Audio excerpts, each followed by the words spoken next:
오늘 더 좀 기도하고 싶다라는 생각을 가지고 준비한 내용들이 있는데 주일 설교와 다락방을 잇는 이 부분들만 좀 설명을 드리고 같이 올려진 목사님 기도의 제목들 함께 기도하는 시간을 좀 가지려고 합니다. 우리가 지금 집중하고 있는 것이 무엇이냐면 예수 중심의 공동체입니다. 예수 중심의 공동체. 예수 중심의 공동체를 우리가 생각해 봤을 때 이건 굉장히 예수님 볼 때는 왜 예수 중심의 공동체를 아직까지 못 만들었니? 라고 책망할 수 있는 부분일 수도 있죠. 그러나 우리가 신앙의 본질을 생각할 때는 예수 중심의 공동체를 늘 우리가 생각을 해야 됩니다. 왜냐하면 로마서 1장을 보면 결국은 예수 그리스도를 이미 믿고 있는 사람들에게 복음이 필요하다라는 얘기를 하고 있거든요. 그러니까 우리가 예수 그리스도를 믿고 살아가지만 신앙생활하지만 늘 우리는 자주 탈선하는 거거든요. 탈선. 우리가 죄를 얘기할 때도 하마르티아라는 표현을 종종 씁니다. 그것은 뭐냐면 철로에서 이 기차가 탈선한 위치이기도 하고 어떤 관역에 활이 꽂혔을 때에 정중앙에 꽂히지 않고 어긋난 상태가 하마르티아, 이 죄라는 거죠. 그러니까 우리가 도덕적이고 윤리적인 어떤 범죄함에 대해서만 이 죄라고 얘기하는 것이 아니라요. 하나님이 보실 때 이 죄라는 용어를 쓸 때는 나의 뜻으로부터 어긋나 있는 상태가 이 죄다라는 거죠. 그럼 우리가 얼마나 많이 이 죄의 모습 가운데 있어요. 하나님의 뜻을 알고도 어긋나 있는 것이 우리의 모습이기도 합니다. 그렇기 때문에 예수 중심의 공동체를 우리가 날마다 묵상하고 그 안에 있고자 하는 간절함은 평생 우리가 해야 될 씨름과 같다라는 생각을 합니다. 그리고 예수 중심의 공동체를 위해서 내가 가져야 될 마음이 무엇이었냐라고 할 때에 예수님의 이 정신을 계속 무장해 보자는 거죠. 예수님의 정신. 그래서 이 시간을 통해서도 예수님의 정신이 그럼 무엇인가라는 것을 함께 계속 나누고자 하는 것입니다. 그것이 뭐냐면 첫 번째로 사랑하라라는 것을 느꼈어요. 제가 언제 기회가 되면 그 차인표가 인터뷰한 영상이 있더라고요. 언제 기회가 되면 좀 보여드리려고 합니다. 아프리카에 이렇게 갔을 때에 그 아이를 이렇게 예수님의 사랑으로 안아줬을 때 그때 예수님 음성을 처음 들었대요. 그러니까 누군가에 대해서 내가 사랑했을 때, 사랑을 실천했을 때, 품었을 때 그 현장에서 내가 경험할 수 있는 것은 평생 예수님의 그 음성 듣고 싶어서 간절하게 살아왔는데 그 누군가를 사랑하고 품었을 때에 그때 예수님의 음성이 처음으로 들려지는 역사를 우린 경험할 수 있는 거죠. 그만큼 사랑을 하는 계명은 정말 중요한 계명입니다. 그리고 이제 원래 오늘 살펴보려고 했던 것이 이 가난한 자에 대해서 우선시하는 마음들이었습니다. 이거를 조금 한 주 뒤로 좀 밀어 놓을게요. 그리고 우리가 지난 주일날 이제 말씀을 통해서 어떤 설교의 제목이었냐면 같이 한번 읽어볼까요? 시작. 우리를 견디게 만드는 원동력. 우리를 견디게 만드는 이 원동력. 이 원동력이라는 단어 너무나 익숙하죠. 원동력. 다시 한번 저도 찾아봤는데요. 어떤 움직임의 근원이 되는 힘이다라고 사전적으로 정의하고 있더라고요. 그리고 이제 이 근원 원인데 기슭엄의 샘천, 그러니까 돌 틈 사이에서 물이 솟아나고 있는 이 모습들. 그러니까 물길의 이 출발점이 되어지는 거죠. 물길의 출발점. 그리고 움직일 동에서 무거울 중의 힘력. 이건 이제 보따리, 그러니까 무거운 보따리를 이 짊어지고 옮기고 있는 장면과도 같다라고 합니다. 그리고 힘력자는 너무나 잘 알고 있는 부분이죠. 그러니까 무거운 보따리를 들고 옮길 수 있는 그러한 이 원천, 그 힘이 어디에 있느냐. 요즘에는 무거운 짐 잘 안 들고 다니죠. 저도 이제 그 시골 자라다 보니까 쌀가마니 자주 옮겼었거든요. 제가 처음으로 아르바이트해서 돈을 번 게 고구마 상자 만들기입니다. 그걸 하루 종일 해가지고 꽤 돈 받았어요. 그리고 이제 농사도 같이 지으니까 제일 농사 지을 때 하기 싫은 게 뭐냐면 쌀 길에다가 말리고 걷는 거. 해보신 분 있나요? 그거 하면 하고 나면 몸이 다 간지러워요. 그리고 농약도 이제 같이 주고 나면 항상 몸에 좀 뭐가 올라오는 이 빨간 붉은 게 있고. 근데 제일 싫은 게 쌀을 넣는 건 괜찮은데 정말 이렇게 쌀을 밖에다 옛날에 말릴 때니까 논에다가 이렇게 거둔 거를 그냥 이 도로에다가 말렸다가 다시 덮었다가 말렸다가 덮었다가 이게 너무 싫었습니다. 근데 이제 이런 어떤 이 무거운 것을 집어 옮길 때에 쌀도 옛날에 뭐 40kg짜리도 있고 80kg짜리도 있고 그러니까 무거우면 진짜 힘들잖아요. 그래서 무거운 걸 드는 요령도 저는 아버지한테 배웠어요. 약간 위에서 이 허리로 받쳐가지고 어깨로 매는 거 아버지한테 배웠었거든요. 근데 이 원동력이다라고 할 때에 결국 무거운 보따리를 옮길 수 있는 힘의 근원이 뭐냐라는 것을 얘기하고 있습니다. 저희 집에서 이 막내가 6살이거든요. 근데 이 친구의 원동력이 뭔지 제가 이번에 새삼 알았습니다. 요즘에 이제 주일학교에서 교육을 잘 받고 있더라고요. 뭐냐면 우리 집에서 아빠보다 엄마보다 하나님이 더 좋아. 그 다음 예수님이 더 좋아. 그 다음 그리스도가 좋아. 근데 거기서 이제 못 참고 옆에서 누가 얘기를 해요. 예수님이랑 그리스도는 똑같은 거야. 근데 하나님이 제일 좋아. 그 다음에 예수님이 제일 좋아. 그리스도가 제일 좋아. 성령님이 제일 좋아. 그리고 엄마가 좋아. 제가 제일 미치긴 해요. 아빠가 좋아. 근데 제일 좋은 건 마지막에 있어요. 제일 좋은 건 이동선 목사님이 더 좋아. 하나님이 이동선 목사님한테 밀리는구나. 지난 주일날 가정예배 할 때 이 8살 아이가 했던 말입니다. 그러니까 우리가 삶을 살아가면서 내가 느낄 수 있는 어떤 기쁨, 삶의 어떤 이 원천들은 누구나 다 다를 수는 있습니다. 소소하게 즐길 수 있는 건. 근데 우리가 예수 그리스도의 이 중심의 공동체를 만든다라고 했을 때에 정말 내 삶의 이 원천이 무엇이어야 되는가? 저는 여기서부터 정말 곰곰하게 같이 고민하면 좋겠다라는 생각이 들었습니다. 너무나 뻔한 답일 수 있겠죠. 내 삶의 원천은 말씀입니다. 내 삶의 원천은 하나님입니다. 내 삶의 원천은 예수님이고 내 삶의 원천은 성령님입니다. 너무나 뻔하게 말할 수 있지만 실제적으로 그 삶의 원천이 작동하고 있는가? 내 스스로 정말 진지하게 물어봐야 된다라는 생각이 드는 거죠. 그래서 이 사전적인 정의의 마지막에 이렇게 써 있더라고요. 내가 어떤 일을 하기 위해 힘들어도 나아갈 수 있는 가장 큰 힘. 그러니까 힘들어도 나아갈 수 있는 것. 그것이 정말 내 안에서 신앙이 작동하고 있는가 물어봐야 됩니다. 그러면 수로보니게 여인에 대한 이제 배경을 이제 주일날 가졌었습니다. 그래서 예수님께 상처를 안 받는 수로보니게 여인인데 왜 그러냐? 예수님과 나의 관계가 바르게 돼 있었다. 근데 수로보니게 여인을 이 성경에서 보게 되면요, 26절에는 수로보니게 여인이지만 실제 이방인이고 수로보니게 여인입니다. 이방인. 근데 수로보니게 이 지역을 한번 생각을 해보면요, 당시 이제 해상 무역이 굉장히 발달했던 지역이에요.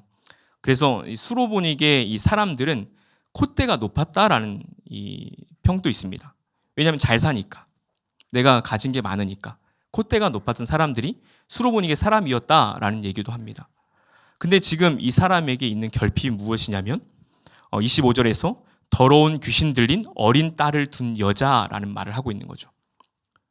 그러니까 지금 내 딸이 귀신 들려서 아픈 상태에 있기 때문에 굉장히 수로보니게 여인은 힘든 거죠. 한번 우리의 이 상황 가운데서도 개입해 볼 수 있죠. 내가 다른 것들이 좀 채워져 있다 하더라도 뭐 하나가 정말 틀어져 있으면 내 안에서 수로보니게 여인처럼 정말 간절하게 예수님 앞에 찾을 수 있는 그러한 상태는 우리 다 있습니다. 누구나 다 결핍이 있는 거거든요.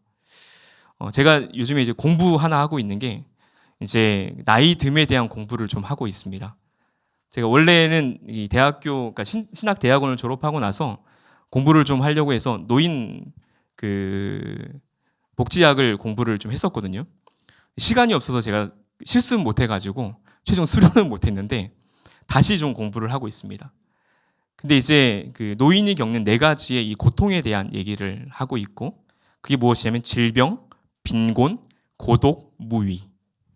근데 이 중에서 가장 많은 비율을 차지하고 우울증으로 이어지는 것이 무위다라는 얘기를 하더라고요. 그러니까 내가 할 일이 과연 무엇인가, 할 일에 대한 이 갈급함들을 얘기하고 있더라고요. 그러면서 이걸 제가 기도할 때 하나님, 우리 교회에 있는 나이 듦에 있는 모든 성도님들은 이 모든 것들이 다 역전되기 원합니다. 그걸 위해서 시니어 부서가 함께 만들어갈 수 있는 사역들을 만들어가고 또 교회가 서포트할 수 있는 부분들은 다 서포트했으면 좋겠습니다. 그런 어떤 기도의 제목들을 갖게 되었습니다.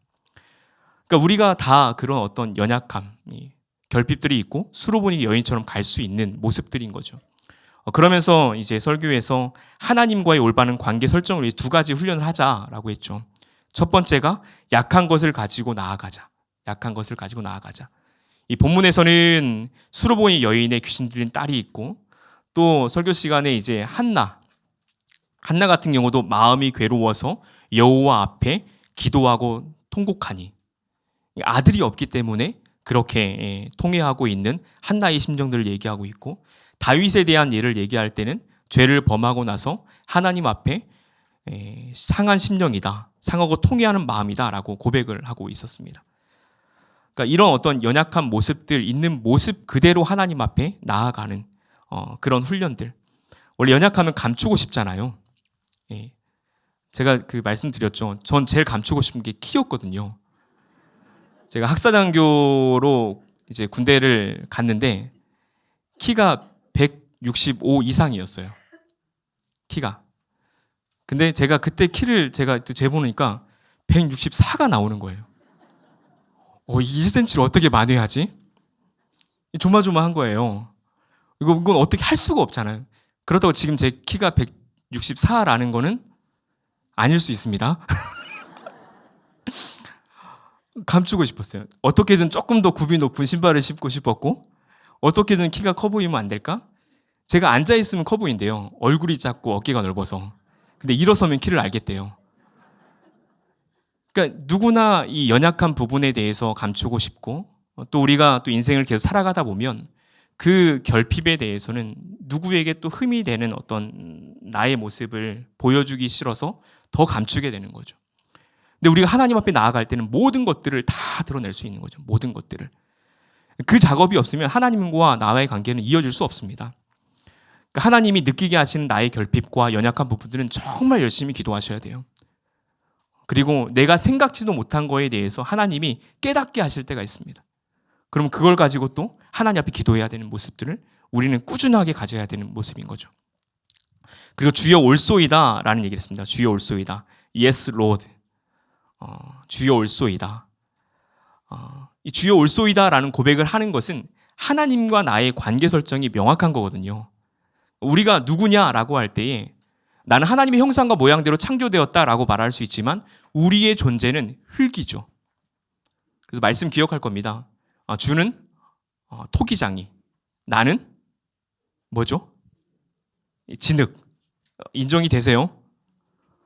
진흙치고 이 정도면 예쁜 거 아닌가요? 아름답잖아요. 예. 그 무엇과도 바꿀 수 없는 토기장이의 손에 의해서 만들어진 우리는 그런 걸작품입니다. 그런데 분명히 말하고 있는 거죠. 주는 토기장이고 나는 진흙이다. 그리고 주님은 창조주이시다. 내 인생의 주관자이시다. 이 고백들이 명확하게 되어 있다는 겁니다. 그러면서 생각났던 그림 하나가 있어서 여기 이제 넣어놨는데요. 그 강의 보시게 되면 세 가지의 그림이 있죠. 맨 왼쪽에 있는 그림은 자연인 비그리스도인인데, 그림에서 발견할 수 있는 것은 무엇이냐면 이 원 밖에 십자가가 있다라는 것. 예수님 믿지 않는 사람들은 그렇기 때문에 자기 중심적인 삶을 산다라고 우리는 얘기를 합니다. 그리고 가운데 그림은 성령의 사람 그리스도인이다라고 해서 그리스도 중심의 사람. 왜 그런가? 마음의 왕자의 중심에 누가 있는가? 예수님께서 계시고 그 밑에 내가 있는 거죠. 그리고 우리가 경계해야 될 것이 제일 오른쪽입니다. 오른쪽. 어떻게 오른쪽에 내가 있는 것 같다라는 분 한번 손 한번 예, 용감하게 들어주신 분도 계세요. 저도 들었잖아요. 예, 제일 경계해야 될 부분입니다. 세상적인 그리스도인, 세속화된 모습을 발견할 수 있죠. 어떻게 보면 가운데와 오른쪽을 왔다 갔다 할 수도 있습니다. 근데 여기 보시게 되면 자기 중심적인 그리스도인으로 왕자의 내가 있는 거죠. 예수님께서는 나보다 아예 종의 위치에 가 계실 때가 있고, 예수님을 내가 이용하는 신앙생활을 할 수도 있다라는 것입니다. 우리가 하나님의 영광을 위해 살아가는 것이 아니라 예수님을 이용하는 신앙생활을 분명히 할 수도 있는 상황 가운데 있는 거죠. 그러니까 하나님과 나와의 이 관계 설정, 예수님과 나와의 관계 설정은 어디서부터 정말 출발하느냐라고 할 때에 다음 주에도 연결되는 부분이긴 하지만 정말 내가 심령이 가난한 자인가라는 고백들. 부족함이 없으면 굉장히 교만한 마음을 가져요. 하나님 앞에서 하나님 저는 끊임없이 부족합니다. 저도 하루를 시작할 때 이런 기도를 많이 해요. 하나님, 저 숨 쉴 힘도 없습니다. 말할 힘도 없습니다. 실제 그렇게 할 수도 있겠지만 이 호흡 하나, 숨 쉬는 거 하나 하나님의 도우심이 없이는 할 수 없습니다. 이 종이 하나 드는 거 하나님의 도우심이 없으면 저 할 수 없습니다. 정말 사소한 거 하나라도 눈 한 번 저희가 깜빡하는 것도 하나님의 도우심은 없으면 할 수 없습니다. 하나님의 간절한 도우심을 구하는 우리의 자세가 결국 하나님과 나와의 이 관계 속에서 그 관계를 바르게 하는 것이죠. 저는 그러한 마음들을 저희가 같이 갖고 정말 이 하나님의 이 도우심, 예수님의 도우심, 성령님의 도우심을 간구할 수 있는 우리가 되면 좋겠고요. 이 말씀에 대한 내용들과 또 다락방 주제들을 가지고 오늘 더 풍성하게 나누면서 정말 하나님께서 내가 너 도와줄 거야. 제가 이 말씀을 듣고 생각났던 찬양이 있거든요. 나의 힘이 되신 여호와여, 내가 주님을 사랑합니다. 주는 나의 반석이시며 나의 요새시라. 후렴에서 말하잖아요. 저희 이 찬양 부를 때 후렴을 정말 제가 목이 터져라 부르거든요. 나의 하나님, 나의 하나님, 그는 나의 여호와, 나의 구세주. 이게 제 안에 정말 전율이 되어서 기도할 때 이 후렴을 목이 터져라 불러요. 정말 그런 하나님과의 나의 관계를 여러분들이 더 많이 이렇게 정립해 가면 좋겠습니다.